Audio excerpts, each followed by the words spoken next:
Yeah. Who's had an injury in the last year? Just watch our hands. A few of us. Yeah, so about half the room. Currently, who does regular strength training? And I'll probably classify that as once a week. Try. Yeah, good. So about 30 of us. Yeah, so good. Yeah, and it can be, we'll chat about different forms and anything from, Pilates class to lifting weights in the gym to a bit of body weight stuff at home. We can classify as that strength training. Who does a warm-up prior to training where you're involving things like activation, turning on the core, turning on the glutes, rather than just maybe a quick stretch and a jog and some run throughs? Yeah, so maybe 3, 4 of us. It's so typical, and I think when I stepped off the track and I was just doing a bit of running and jogging for fun and tried that one half marathon and said never again, I was pretty guilty of that, just chuck on the shoes and head out the door and go for a run. But there's lots of things that go, or lots of, I'll say situations that happen to our body throughout the day. Some of us have desk jobs, some of us have quite physical jobs, and that all makes an impact to how we train. So we're just gonna have a bit of a chat to start, just on some good reasons why we should do some strength training, and then some maybe different ways we can structure that, because I'm sure some of us that are training, for those 50-kilometer runs or full marathons, half marathons, training for a marathon is like a full-time job. You don't really have that much extra time to throw in 3 gym sessions a week. And even, some of my quite serious middle distance runners, same thing, they're running twice a day. Most days of the week, it's quite hard to fit in maybe a 75-minute gym session. So how we can be creative to slot those into our training throughout the week. So really simply, good reasons why we should do strength training as distance runners. So I know we probably sometimes have this image in our mind where, all right, going into the gym is gonna bulk me up a little bit, more bulk I have, slower I'm gonna be on the trails, and how is this really improving my running times or my ability to get through a run? So number one thing is improved running economy. So when we're running, lots of muscles working. Our body is pretty complex, and just to lift our knee up, there's lots of different things going on in there that need to work. From the leg on the ground as well, from the leg lifting up, through our core, through our torso, through our upper body. So to improve that running economy, if we are recruiting the right muscles, and if we have a strong muscle versus a weaker muscle, our bodies are going to use less energy. And who runs for more than 30 minutes in the room, certain sessions through a week? So most of us. And you think by the time you're getting close to that end of your hour run, your 90-minute run, your 2-hour run, depending on what you're training for, those last little bits of energy that you have in the body is quite important. So we want to get more bang for our buck out of every single step that we're taking, every single running stride that we're getting. So if our glutes are quite strong, we're doing our squats in the gym, we're doing our lunges in the gym, we're building more recruitment for our muscle fibers, they're having more energy to push, meaning that they're going to get less fatigued. So you'll have more energy from a physiological standpoint, more endurance to keep yourself going. So that's number one. You're all distance runners. When you get your muscles stronger, it's going to keep you on the trails or keep you on the roads or keep you on the track longer, which is great. Power output. Distance running isn't the same type of power as, say, sprinting on the track, but throw out some reasons why power might be important for a distance runner. Acceleration, yeah. So say you're in a race, and might not be like super serious race, might be a park run on Saturday, and you always, run with your husband or your wife, and you think, this week I'm gonna beat them at the line, and you sprint to the finish. Those are those little things that make us really happy, and that's power, that sprint at the end, that acceleration to get us over the line. Very important. What else? Fatigue. Yeah, a little when we're starting to get tired, yeah, we have just that little burst of energy. So for yeah. Who runs cross country? Are there hills on cross country? Yeah, so that again, so we're running, we have 50 meters of flat ground, 10 meters of uphill, back to flat ground, some downhill. When that course is changing, running uphill, again, we can classify that as acceleration, that drive into the ground, that push into the ground, quite important. Again, running cross country, running on the trails, sometimes the terrain changes. We're not always running flat. I think I did the Hobart College run for the first time this year, and my brain didn't shut off the whole time. And you know, you're jumping from rock to rock sometimes, and you're having to get a little bit of that push to go over little puddles in the ground. And it is, we don't really see that as power, but we do have to be quite strong to kind of get that little rock hop through. So again, even though most of us are distance runners, we don't see it as a power sport. There are lots of elements where that power is quite important. Reducing the risk of injury. So I think most of us put our hands up in the room that we have had an injury in the last year, and that's quite common. You think about when you're running, it's plyometric movement, one after the other, one after the other. We're putting quite a bit of load and quite a bit of impact through the body. It's breaking the body down, and the stronger we get it, the more muscle recruitment we can have, the more we're building up that resilience to injury. I kind of like to use the analogy, we can all run. Like I said, it's that plyometric movement, one foot to the next. Actually, we'll do the little test right now, rather than me just saying it. So I want everyone to stand up. And just kind of be like maybe 5 centimeters in front of your chair. Hands over top of your shoulders. And if anyone does have a knee injury at the moment, you might not want to do this. So what I'd like you to do is 8 on the right, 8 on the left, sit, stand back up. Down to your chair. So use your chair, sit to the chair, stand back up. 8 on each leg. 8 on the left, 8 on the right.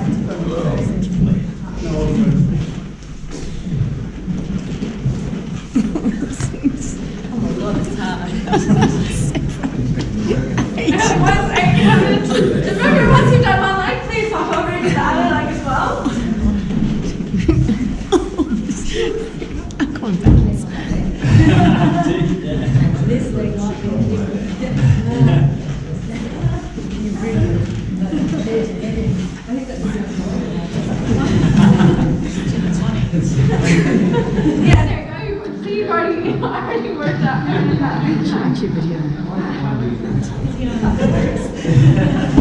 found that a little bit difficult? Most of us. Who found a difference between left and right side? Most of us. Who felt a little wobbly? Most of us. So that's who. Slow, controlled movement in a closed environment where most of us probably wasn't easy. I mean, I do 8 on each leg, and it wouldn't be easy for me either. And if you notice, you know, a little wobbly in your knees, a little bit wobbly in your hips, big difference between left and right side. When we're running, it's essentially a single leg movement really, really fast. So if we can't do it slow, properly, when we're doing it quickly, there's probably other muscles in our body that are working that maybe shouldn't be. Or if we're running and you know we have that little bit of instability in our knee and it's always dropping in, over time, cartilage, joints, bones, muscles are going to get pretty angry and they're going to start talking to you. So that's a really simple example of building strength through the muscles, getting the right muscles recruiting nice and strong. It's going to help with that running form and reduce the chance of injury. And there's lots of other examples, but that's just a nice simple one to start to wrap our brain around why lifting some weights, doing some strength training can help us. Last one, maintaining form under fatigue. So when we get tired, and just throw it out, when we get tired, what are some things that happen to our form? Lose a bit of balance, doesn't it? Yeah, lose a little bit of balance. Yeah, so again, we might get a little bit wobbly in our hips, a little bit wobbly in our knees. And especially, you know, when we're on the trails, since quite a few of us do cross country, where we're getting tired, a little bit unstable in the feet and the ankles, and it's quite easy to go over an ankle. I've done that a few times. What else? Don't lift the feet so high anymore. Yeah, we get a little bit less knee drive. Anything with the upper body?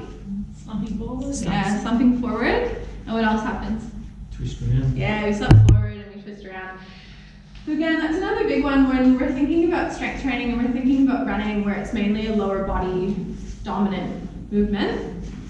When we get tired, the upper body does suffer. So working on some of our upper body strength, some of our postural muscles is really going to help maintaining form under fatigue. Because once we get that slump, once we start to get rotation, shoulders, hips, core, it's all connected. So that starts to affect how the lower body is moving as well. The hips will start to sink quite a bit as well, and that goes to that kind of that lower knee drive. So the higher we can hold our hips, stronger our core, stronger our glutes are. It all helps with that form. And they kind of all play into each other, right? More muscle recruitment that we have, we're going to save energy, so we're not going to fatigue as fast. Our form isn't going to fail. The better our form is, the less risk of injury that we're going to have. So I do kind of have them as 4 separate elements on here, but they all play hand in hand. Kind of, if we work on strength in the gym, get the muscles recruiting, body's going to be able to hold form. Like I said, a few different ways that we can classify resistance training or strength training. But the main thing we usually think about is heading into the gym, doing some body weight or doing some weighted exercises. One thing for distance runners that we do want to be a little bit conscious of is hypertrophy, so not putting on lots of muscle bulk, because that's going to impact our running economy, our mobility, slowing us down on the trails. So thinking a little bit more from like that muscular endurance end. So muscular endurance, I mean, we can get pretty complex and sciencey in this, but I just like to say, you know what, if we're just running recreationally, we want to get ourselves stronger, feel better, improve our times, reduce our fatigue, reduce our injury rate. 3 sets of kind of that 8 to 12 reps is usually going to hit that muscular endurance. It's going to be good for most people. Rather than, you know, lifting up the weight, dropping the reps is where we're going to start to put on a little bit of size and hypertrophy. Power training, we talked about why that's important.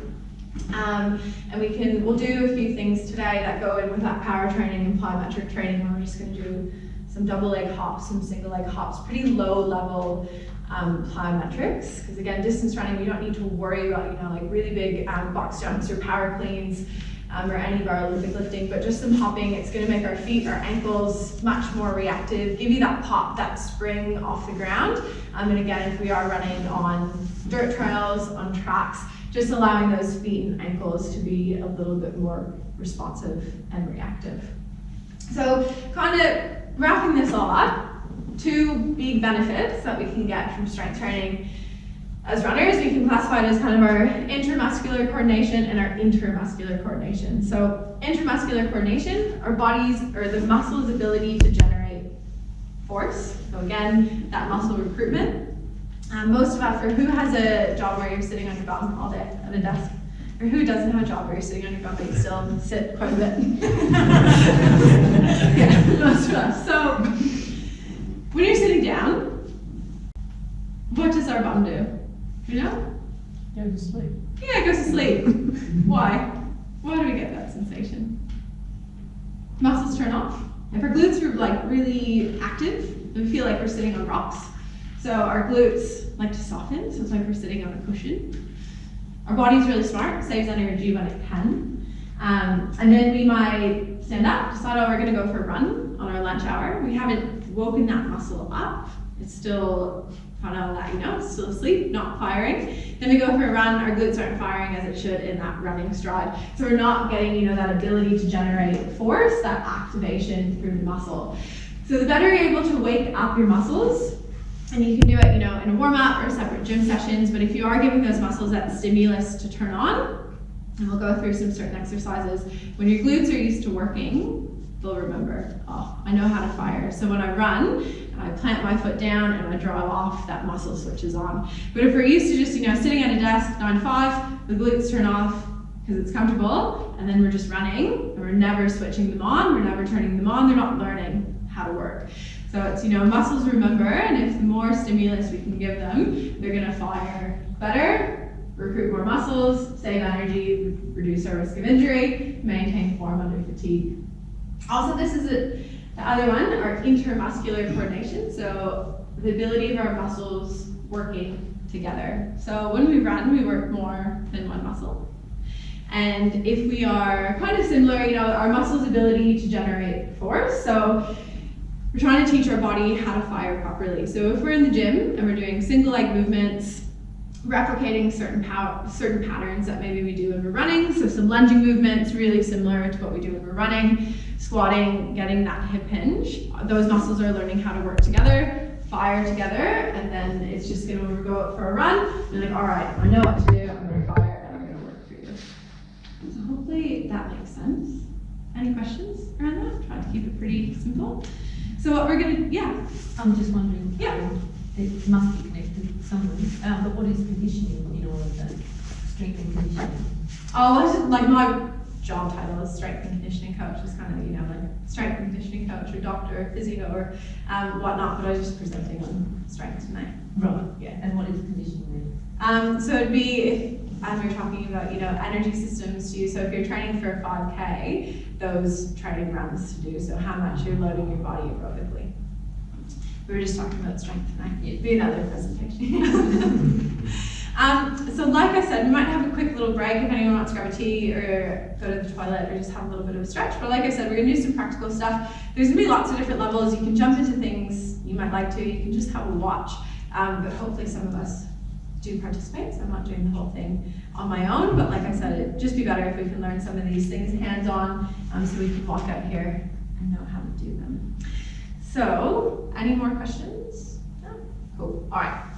So maybe you can turn the camera around since you're filming. I did mention at the start when I first started talking is we can be pretty creative on how we structure our strength training. So, yeah, it is nice if you have that time during your week where you can head into the gym for an hour session 2 or 3 times a week. But if that doesn't fit in, because I know quite a few of us are probably busy, we're training for distance events, we work full time, we have families, lots going on, we have social life. So we'll kind of take a few things in different stages today. And something that I really like for runners, in your warm up, you can do a lot of these exercises. So take 20 minutes before a long run and do that as your little mini workout. So a bit of foam rolling, bit of mobility, bit of activation through your muscles. It's gonna get everything switched on really well and prep the body to go out for a run. So you can kind of think, you know what, if you're running 5 times a week, every other run, do a 20-minute activation session before you run, and those can be your strength, like your strength sessions or your little resistance sessions before. And that's just, I mean, it is great if we can get into the gym, but that's just a good solution if you're a little bit pressed for time. So, apologies I don't have equipment for everyone, but we'll just do a little chop and change. So, we're going to start with some mobility. And who has some of these tools at home? Who uses them? Often. Who foam rolls? Sometimes. I know, I'm pretty guilty of it. I always think, oh, I'm going to go home and do it. I don't know. But it is quite beneficial prior to a training session, just to get the body really mobile and moving well. So again, one of our main things that a lot of us said is that to be able to reduce that risk of injury. And if you're quite tight through certain parts of your body, so again, sitting down, we get really tight through our hip flexors. I mean, I'm pretty lucky where I only have 1 day a week where I have to sit at a computer all day and do admin, and that's the worst my body feels. The rest of the week, I work on my feet. I'm pretty lucky, but from sitting down, I get really tight through my shoulders, really tight through my hip flexors, really tight through my lower back, and then going into a training session, we're really locked up through our hip flexors and I'm trying to run, I'm not gonna get proper extension. So my core, my glutes aren't gonna fire properly. So just getting the body moving really well prior to turning everything on is just gonna help to have really good form and get the body moving properly. So I'm just gonna pass some of these out. You can either use a golf ball or a massage ball. And sorry I don't have enough for everyone. That's yours, that's yours. Go. Pass it around. Feet to start. So golf ball, really nice one for our feet. And for runners, we do lots on our feet, obviously, especially on the trails. And we have all these little muscles that run through our feet that we often forget about. And I'm sure just rolling it now, a few of us are finding some tight spots. So when you do find a tight spot, you just want to push on it a little bit firmer, hold there, a couple little small rolls, loosening things up. For about a minute. Which side? We'll swap over and go to the other side. So why are our feet important when we're running? What do they help with? Balance? Yeah, good. What else? Use it within the stick. Yeah, push off of them. Suspension? Yeah, gives us that reactivity, that pop, that bounce. So our feet do quite a bit. They're more just bones and toes. There's a lot going on in there. Cool, so next one. And we're just gonna use them. So the guys that have the massage balls, you can do this one. The golf balls are a little bit too small. But another one, like I said, we sit down on our bums all day at work. We get quite tight through kind of lower back and hip flexor area. So we're gonna roll out our glutes next. So those of us with a massage ball, come and sit down with me. I'll show you what you're doing. You can try with the golf ball if you like. All right, where your back pocket would be, if you have jeans on, that's what I want you to think about. That's where you're gonna place the massage ball. Both feet nice and flat. You're gonna take a big roll up and down. And you're gonna find a tight spot. And usually it doesn't take very long to find a tight spot. And then I want you to hold there and you're gonna go through some clams. So once we find that trigger point, we're basically just trying to move the joint, move the muscle around it. And those of us that are doing it, there's some nice faces in the room. And then we're gonna change it. So we're gonna do a big loop around, pull the knee in, a couple big circles, just loosening things up. And then we want to move to a second spot. So what we're going to do is roll the ball a little bit higher, a bit off to the side, and then again roll it around. And it either gets better or worse when you go a bit more to the side. Then again, you're going to find those tight spots, kind of go back to those clams. Yeah, the golf ball's actually like working to some of these muscles, probably a bit better, a bit worse. And then third one we're going to do is leg straight. You're going to kind of roll right over to the side, step in front, let that ball dig in, just do a little shift side to side. So just trying to loosen things up. And then what we'll do is swap over to the other side, but just pass your ball to someone else so we can all roll out and do that. You'll have one that's a little bit more open than the other now. So those are with the massage ball, or you can do this with a golf ball. Again, both feet flat to the ground. It goes where your back pocket would be. Nice little roll up and down. Find the tight spot. Yeah, the alley spot. And tell me if one side is worse than the other. There's two things that can mean. Do you know what it is? One is worked harder. Yep, so one could be the strong one, and it's working harder, so it's just under fatigue. And what's the other reason it could be? Not that strong. Yeah, it can actually be the weaker one, and it's tightening itself to protect itself. So a lot of times a tight muscle is actually a weak muscle, and it's tightening itself up. That's a big one for our hamstrings. It's actually just making itself really tight to protect itself from injury. So again, rolling out, going to give you some good mobility, but also give you some indications on what's going on in the body, what muscles are feeling good, what muscles are feeling not so good. All right, from there we'll bring it up. And last one I want to do for a bit of rolling, and you're either going to use a peanut for this, or you can also just grab 2 massage balls. So you can buy these at like Health and Leisure or Kmart or whatnot, but these, I just make them, and they're 2 tennis balls taped together with some electric tape, which is a nice cheap way to do them, because I think they're like $15 or something when you buy them properly. I'll just check some of those out. All right, and one over here. So what we want to do with this guy, we talked about when we're running, a big thing that happens is we get that slump forward, we get a bit of excessive rotation. Also, we're really tight through the upper back, so kind of through that thoracic spine, you know, that shoulder blade area that often gets a bit like cracky when we go over top of our foam roller. It can actually impact how the upper body's moving, and we know when we run, we do want a little bit of that subtle rotation. And if we're really locked up, nothing's really moving as it should, then other parts of the body will start to take the load where it shouldn't. So we want to make sure we're nice and loose. So what you're going to do is take your peanut, very base of your shoulder blade. So think kind of like bra strap line for ladies in the room.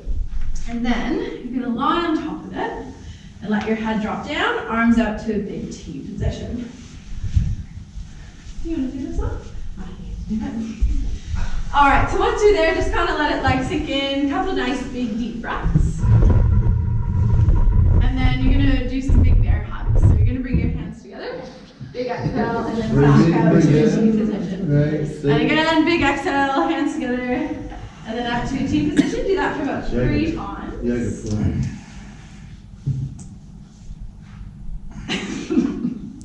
And then after that, you're gonna do some X's to Y. So you're gonna cross over top of your belly, touch opposite hip.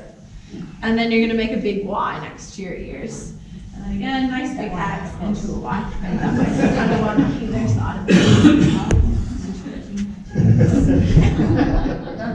And then what I want you to do, we'll just just do one more spot here. So you're gonna wiggle your bum down a little bit. So the peanut roll is a bit higher, so it's kind of right in between the shoulder blades now. So think of our shoulder blades as kind of like that wing shape, and it wants to be right in the middle. It either gets better or worse as you grow up.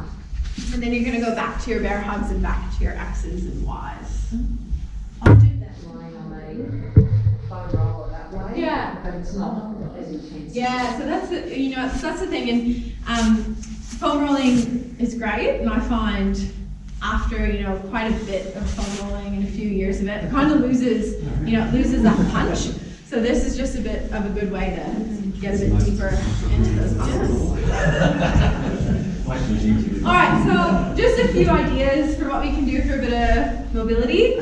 I was just saying, like, foam rolling, it's really good just to relax the muscle, get the blood flowing through it. But I do find some of the smaller tools, it's just going to work into some of your muscles a bit deeper. So a good way, like I say, you can make those just with the tennis balls taped together. Cricket ball or hockey ball if you have any at home, and then golf ball. So they don't need to be like expensive, fancy pieces of equipment. They're much harder though, so my balls are much squishier. Yeah, so you want to think about when you go, when you go get a massage or you go to the physio, their elbows really Thanks hard. for sharing. Like, that's what you want to replicate. Yeah, so really firm one. Yeah, really firm. Yeah, because you want to push it pretty hard. Yeah. So after a bit of mobility, we're going to go into some core work. And core is quite important for running, obviously, because it keeps us upright. It also helps to keep our hips up really high. So I'll have everyone stand up to start. We can all do the next ones because it doesn't require any equipment. And just to kind of get a sense of a little bit of how our core helps so many ways when we're running.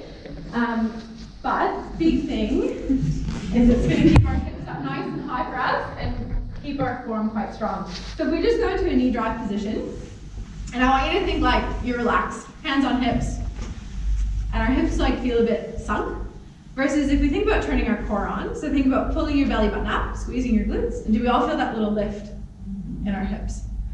And think about when we're running, when the core is disengaged and we're tired, our hips are low, we're probably running on our heels, we're not getting much of a knee lift, versus when we have a really strong core that knows to be engaged, we're a lot higher on those hips. And again, going back to running economy, higher the hips, stronger knee drive, more punch, more we're going to get with each running stride. So we're going to start lying on our backs. And I want knees bent. And just shuffle your shoulders around a little bit until they're getting nice and long. So athletes, which we're all athletes in the room, I like to do all my core with breathing. And why is that? Why do we think we should do our core exercise? Yeah, you're breathing when you run. And you choose your core when you're running. So there's no point of doing sit-ups or planks or crunches where you're holding your breath and you're not actually teaching your body how to use your core and breathe at the same time. So all I want you to do to start is we're just going to kind of reset our breathing a little bit. So take your hands to your ribs. And you'll see how this gets into a little bit of a core. But I just want you to kind of follow your breath or observe your breath to start with. And notice where you're breathing. Notice if you're breathing in your chest, if you're breathing in your head. You're kind of breathing in combination of the two. And our diaphragm is a big core muscle that controls our breath. So we should actually feel while we're breathing here like a really subtle lift and rise of our rib cage. So when we inhale, think about almost like pressing your rib cage really gently into your hands. So the rib cage expands out.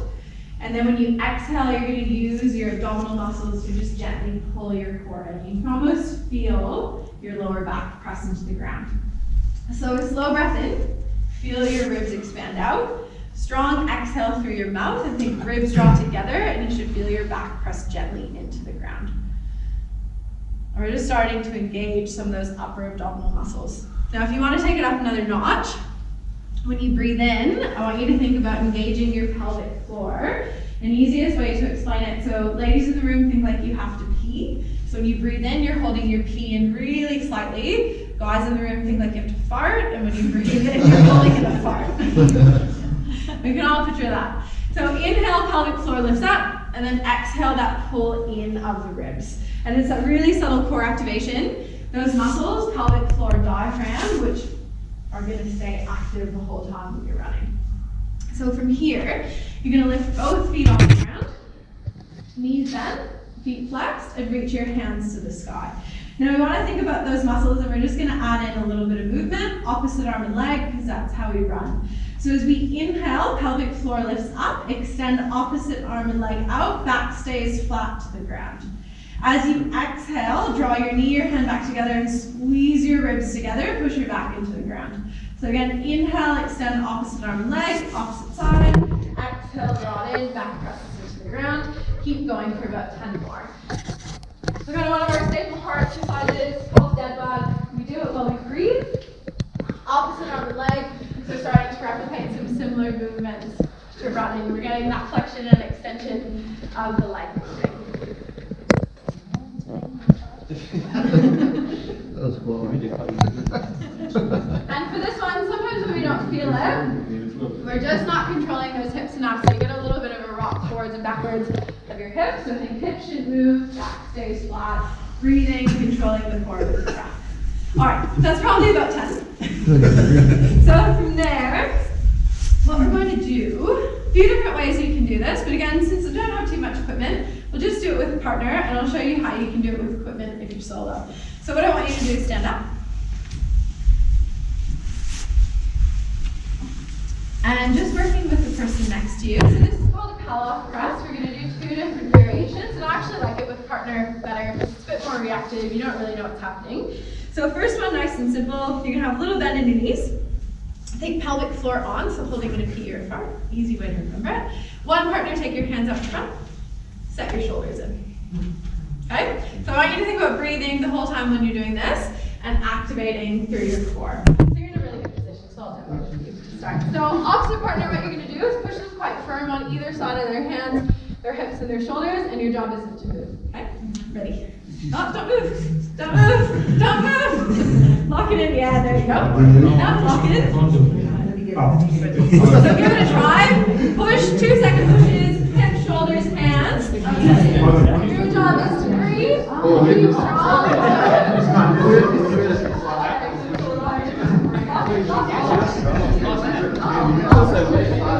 And breath. So we'll just do a little talk over to the opposite person.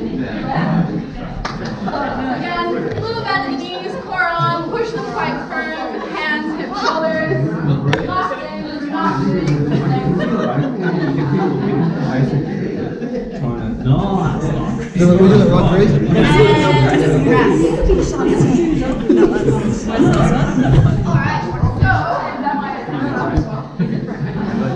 anyway you want. Switch it up.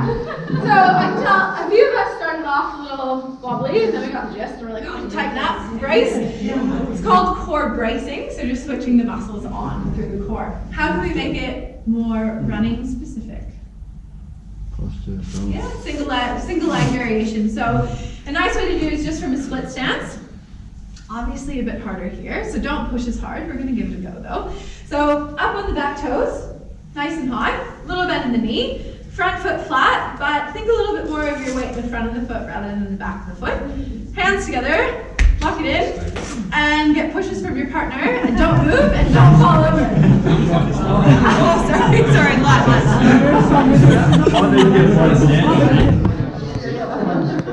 Alright, walk your front foot, opposite foot forward.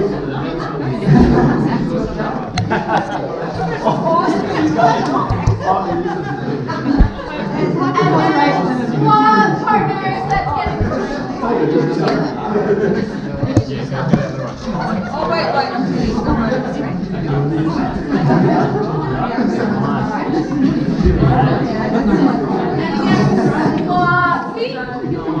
I love the way. I like the pushes. Crying the pushes. Alright, who noticed the difference from one side to the next? Oh yeah, that's fast. So again, just starting to become aware when we're doing things in a closed environment that's slow, that's controlled, you're starting to become aware of what's going on in the body. So you're starting to do an inventory of where you're strong, where you're weak, what needs work, what doesn't need work. So we're because we don't always notice that when we're running and we're going fast. So if you are on your own and you don't have a partner to push you around, bands are really good for these. So if you're at the gym or at home, it won't work good with this because it'll move, but pretend this is something that won't move. And you just, thank you, and hold it for me. Cool. So using a band, similar positions, we're just getting a bit of a push out and in, and same thing, you can do that from that split stance. And it's gonna throw your balance off the same way that a partner is, but just working on your own. So we've gone through a little bit of mobility, bit of core, kind of reset our breath with core, built up the intensity. So now we're going to work on a bit of power work, but it's going to be just some really low level plyometrics. And for distance runners, we want to focus on that reactivity, that pop, that bounce through the foot. So we're going to do some pogo hops next. And again, you can chuck these into warm-ups, you can chuck these into the start of a strength session. And we always want to make sure feet are lined up nice and straight. Why? Because we're running straight ahead and we want to run. But a lot of people maybe run like this. One foot out, one foot straight. So think about, again, closed environment, simple. You can set yourself up for success. Be aware of your form. So when we run, what part of our foot should we be running on? Hold it.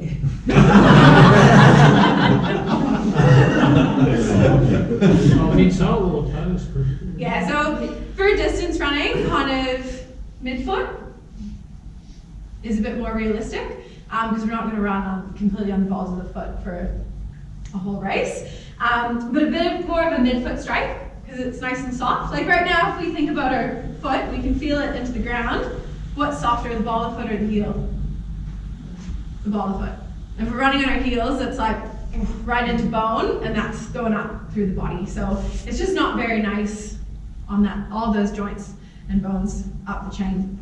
So we're gonna start simple with these pogos, and then we'll try to make them a little bit more productive for running. So all I want you to do is feel nice and springy on the balls of your feet. So we wanna keep legs nice and straight, shoulders relaxed, and we just wanna get that sense of being on the balls of our feet, and we should focus on keeping our feet nice and straight. So these, if you think about most of you are distance runners, you could probably do these for a really long time. We're not going to count them right now, but if you're aiming for about 30 to 50, that's probably good for a bit of muscular endurance, and we'll have a rest. So stage one, just getting used to having that springiness on the balls of your feet. You're going to give a little bit of strength through your feet, through your calves, through your soleus, and we're barefoot so we can really feel what's going on. Now if we want to up those, make them a little bit harder, we can focus on doing them with a stiff ankle. So when we run, and again, trail running, want to make sure we're not getting those little rolls. So just building up a bit more reactivity. So for these, what you're going to do is when you jump, you think about just kind of pulling your toes up towards your knees slightly. They're a bit tricky to get the coordination up, but we just start with those pogos again, and then you just think about pulling your toes up. And I want everyone to catch 50 in their head. Good. I think straight feet. Just getting those ankles working. Yeah, we're going pretty good here. Keep going. I think we get going, dude.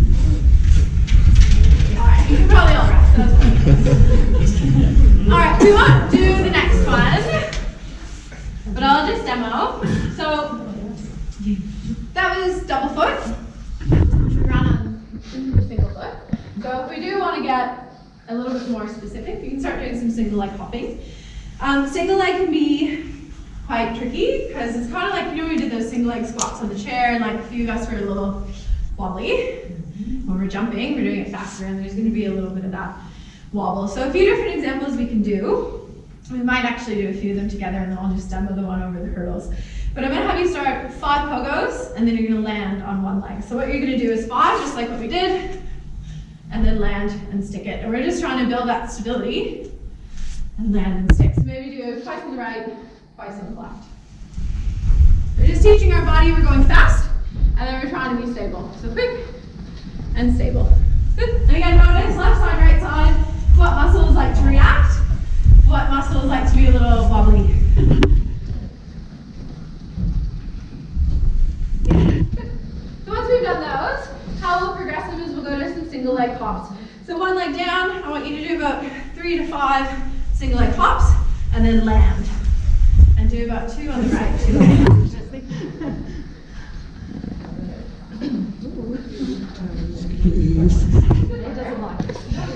I'm landing really tight. It's all for that foot ankle reactivity. And we're going to do these ones again, because I always see this, lots of people doing it.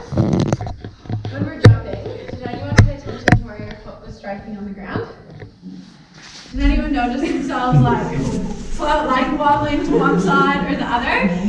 So that's a bit of an indication that there's some type of funny instability going on either through the foot or through the ankle. So I always like to pretend like we're jumping in sand and our footprint has to be in the exact same spot every single time. So I want you to go back. You just do once on each leg, about 5 hops and then a stick, and try to have that foot in the same spot every time. And if you are moving around a little bit, probably from your glutes, from your hips, or from your ankle and your foot, something funny is going on.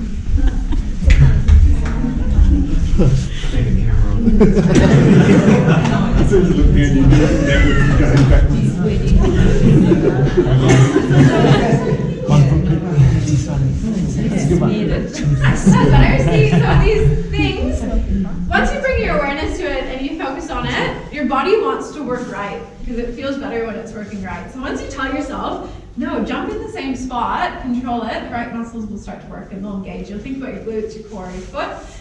But if we're just doing things mindlessly and we're just letting that sloppiness just happen, nothing's ever going to get better. And it's just that snowball effect of, all right, eventually an injury is going to happen. So another way to do them, we won't, I'll just demo quick. You can do them over like little hurdles, or you can even just like pretend, like carpet's good, like there's a lawn every few. You can even just do it over a lawn. But it's just starting to get a little bit of that hop forward because we run forward. So we're just doing a bit of that progression moving forward. So you might start in place and then make it a little bit harder. Start with 3, build up to 5, build up to 6. So we're going to finish off, what time is it? We'll go for about 10 more minutes.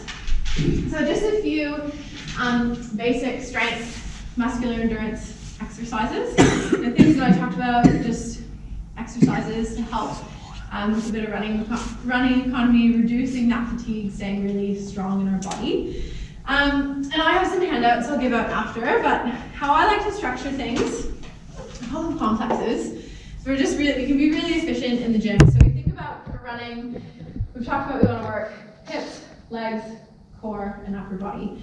So if you do 3 exercises in a little circuit, so you might do a lower body exercise, an upper body exercise, and a core exercise. You can go right back to that lower body exercise without any rest, because you've had the rest when you've done the upper body and the core. So it's just a nice like circuity way to do things. It's really efficient. You can get through 9 different exercises in the gym in 35-40 minutes, which doesn't take very long. Whereas if we're just doing like 1 lower body exercise and we're resting 2 minutes between each, you can grind up to a 2-hour gym session. So yeah, just a nice way to get through things. So I have a little sample program that you guys can take if you'd like to. But we're gonna lie on our backs again.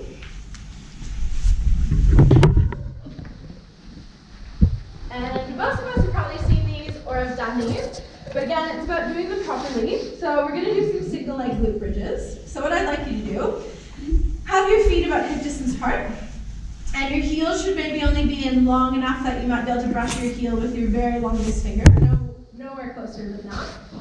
And then we'll do our right leg first. So we're going to lift our left leg up, but I want it at 90 degrees and your foot flexed. Because distance runners, we forget about that ankle stiffness, but it's really important. So the more we can remind ourselves about ankle stiffness, the better. So think like you're pulling your toes back towards your knees. That's it. Then from here, hands over top of our shoulders, because we don't want to cheat and use our arms. And in a glute bridge, what muscle should be working? Your bum. So we want to think about squeezing our bum.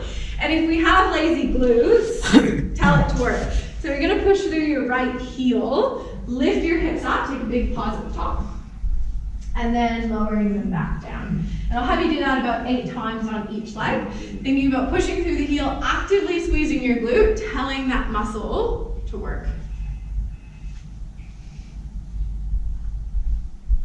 And keeping the opposite foot flexed. Again, thinking about your core, trying to carry that theme through the whole session. So pelvic floor lifting up, on the inhale, lifting the hips, and then on the exhale, lowering down, squeezing that core. Once you've done about 8, swap over. What should I crank? So if your hamstring cramps, which happens to a lot of people, so thanks for bringing that up, means your hamstring's doing more work than your glute. Yeah. So you can start double leg, both feet on the ground, just trying to build a bit of strength through glutes on a bridge, and then once you feel pretty good on that double leg, progress it to single leg. Do we have to squeeze our bum cheeks together as we go forward? Yeah, tell it to work. Be in control of your body, be in control of your bum. Tell it to work. All right, so next one that we're gonna do, up to our feet. Again, you've probably seen these before. Single leg RDLs, so hamstrings are a nice endurance muscle that keep us nice and tall when we're running. So we're just gonna do the body weight, but we'll show you some different variations you can do them if you wanna make them a bit harder. Hands on hips. We'll work our right foot first. So again, always pay attention to what you're doing. And as runners, I like to do a lot of sessions barefoot because you'll notice, like if you go on one foot and your arch kind of rolls in or your toes are turned out or in, you can fix that. So I think little lift of the arch, foot nice and straight. Soft bend in the knee so it's not locked out. You're gonna kick your left leg back, bring your shoulders forward, hands are on hips so you can feel them nice and even. You should feel your hamstring get a little stretch, and then you'll bring yourself up and just tap your toes to the ground. So I'll have you do about 3 of those, just nice and slow. And again, noticing where you're feeling quite balanced, maybe where you're feeling a little wobbly. All right, then after this third one, we're gonna make it a little bit more running specific. So what I want you to do from there is you're gonna bring it up to a knee drive. Flex your foot, spread your toes, then get really tall through your hips. So again, the core is pulling the hips up. So we'll extend it back, nice and slow.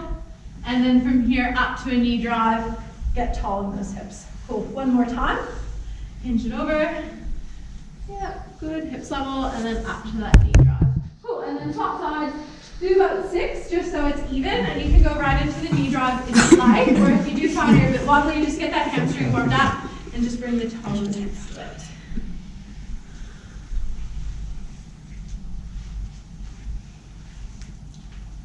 And you'll notice one foot kind of falling in a bit more than the other. And always promote that ankle stiffness. So knee drive, knee up top, core pulls you up tall. Cool. And then once you've done about 6, have a little rest.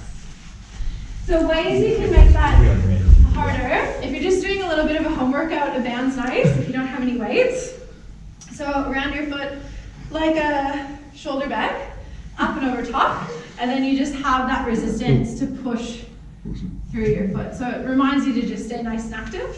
And then you can also do it with weights. So, you know, like 1 kettlebell or 2 kettlebells just to challenge those hamstrings a little bit more. So simple ways to progress it. So we'll kind of keep on the lower body theme and then we'll do some upper body stuff next. So we're gonna go back to bridges, but we're gonna do a hamstring bridge. So we'll do double legs first and then single leg.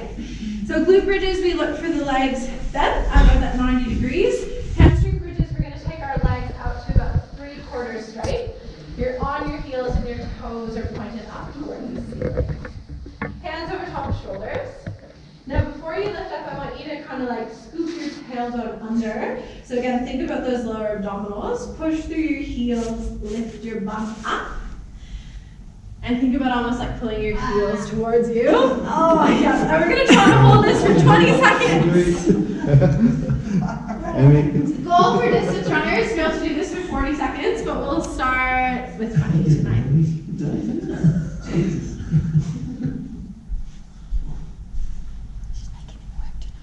Yeah. 5 more seconds. If it's super intense, And rest. how long should you? Start with 5 seconds, like three times 5 seconds, Okay. up and down, and just build Yeah. from there. So we're gonna do single leg next. If you get really crampy with single leg, again, just another good reminder of progression. Start with double leg, get really strong and comfortable with doubles, and then progress yourself to singles. So we'll go 1 leg down, same thing, 3/4 straight, opposite leg. I just like to kind of, mimic some movement. So it's that knee in, foot flexed. You're gonna lift up and hold as long as you can. 20 to 40 seconds is a good goal for these. And to make it easier, you can bring your heel in a bit closer. To make it harder, you can bring your heel out a little bit further. Now once you start to get a little bit shaky or a bit crampy, just swap sides on your own time, but we're all holding these really good actually. Just good job. Except me. It's just a good indication. Gotta get those No. hammies strong.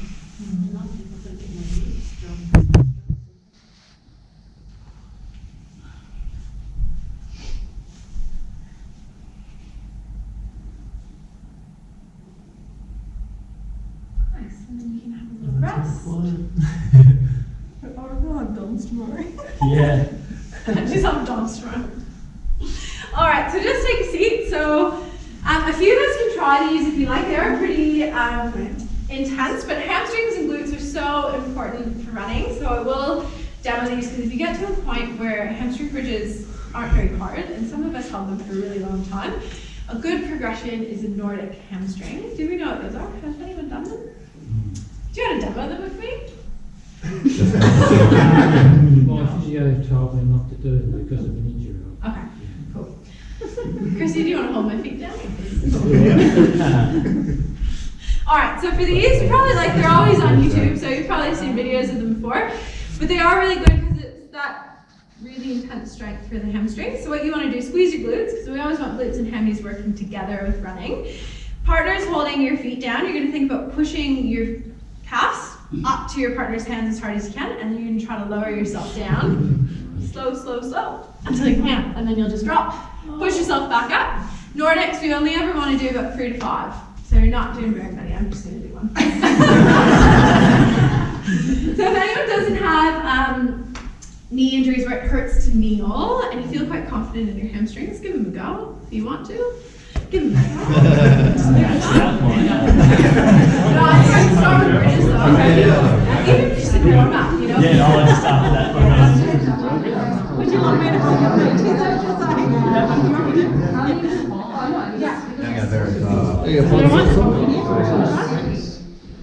Just put second position. And then you can do this more. Yeah. I love this. Once you get the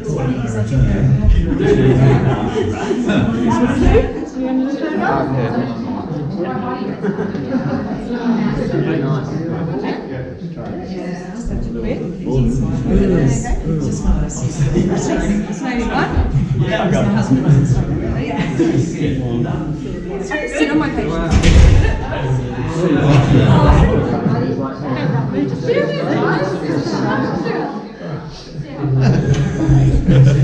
Right up to this person. Yeah, it is. Hold him, hold him.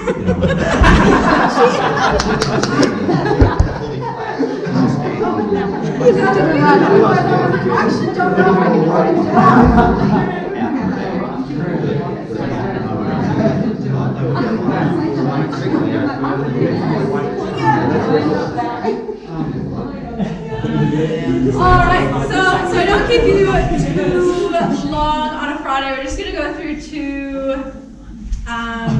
actually might go through 3 really quick upper body exercises. Again, just focusing on postural muscles. We get so sloppy with our shoulders. We just kind of let ourselves hunch over, and then that goes into our running, affects how we're rotating, affects how we're holding our hips. So just a few simple upper body exercises. So everyone up to your feet. You might need to spread out a little bit on these guys. Again, set your feet upright, make sure they're nice and straight. And we're going to be in a little bit of a hinge position. So I want you to just take soft on your knees, push your bum back, and think you're bringing your chest parallel to the ground. Now oftentimes I find these, you can get enough out of them body weight, but you can always add some really light dumbbells if you'd like to. So palms facing away from you, set your shoulders down and back. So lock them in so you're nice and flat through the back of the body. We're going to lead with our thumbs, and I want you to make 10 T positions, nice and slow. And every time you bring your arms up, you're going to squeeze your shoulder blades together. And if your hips open in the face, you just spread out like and really squeezing those shoulder blades together. Again, encouraging those muscles to work. It's not a bad thing if you have to tell your muscles to work. So if you have to actively say, all right, squeeze those glutes, squeeze your shoulder blades, it's not a bad thing. You're just promoting that good muscle recruitment muscle. All right, so that's probably about 10. Stay in the same position, and we're going to come up to a Y next. So again, setting those shoulders in, lead with the thumbs, pause at the top, squeeze your shoulder blades together, control down. I'll do about 10 T's. Or Y's actually.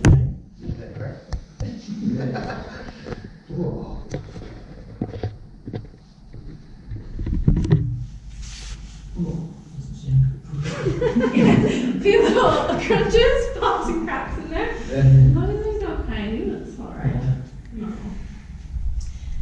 And then last one we're going to do is a W. So from here, actually turn your palms to face in. You're going to bend at your elbows, turn your hands out, squeeze your shoulder blades together, and then control yourself back down nice and slow. And same thing, about 10 reps.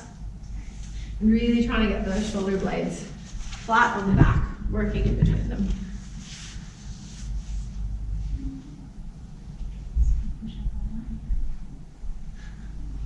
Yeah, it's working. You know the same muscles. About the same intensity. And should you be breathing in or out of which position? Just let your breath flow on these. You want a little bit of gentle core activation. So I always think a little bit of pelvic floor, belly button throwing up and back. Cool. All right, from those, bring it up. And then last one, I really like rows. So for these, I might just have a few people partner up. Just a demo. A couple of them. Bands are good. You can use them at home, hook them onto things. You can use a partner, or you can use like Olympic rings as well. So a few different ways to go. But a nice row that I like, and I might have, can someone come and stand on that again so it doesn't move? Thanks. Again, mimic what you're doing for running. So kind of entry point, kneeling, up tall, setting the shoulders, nice open chest. You're gonna row in, turn your hand to face you, squeeze that shoulder blade back. Control it out, making it a bit harder so we're getting core and glute stability as well, is just lifting up into that lunge position. We're working opposite glute, opposite shoulder, same as when we're running, opposite glute, opposite shoulder. So if you'd like to find a partner, one person to hold it, work through a few, just give it a go. A couple reps on each side.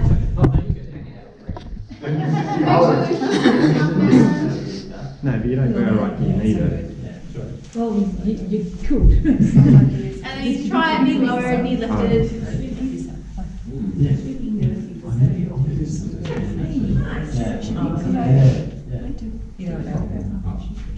Yeah. Very tempted to look at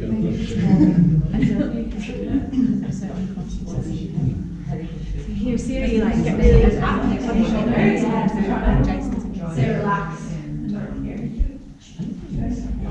Yeah, so if you start down, it's usually just like the ball socket joint just rolls. Yeah. But it's actually settling out a huge amount. All right, so might hold it at that. So again, just a few different ideas of things you can incorporate. Some really simple exercises that don't take much equipment. You can make them into a whole strength session, or you can just pop them in before warm-up. You can post a run, just give yourself those little 20-minute blocks. Hopefully that just gave us a bit of a nice introduction on some strength work you can do. Does anyone have any final questions or anything before we go? No. Cool. There's some handouts at the front. Just going over the info I chatted about, and then a little sample workout. You can take that on your way out. Enjoy Friday. Thank you.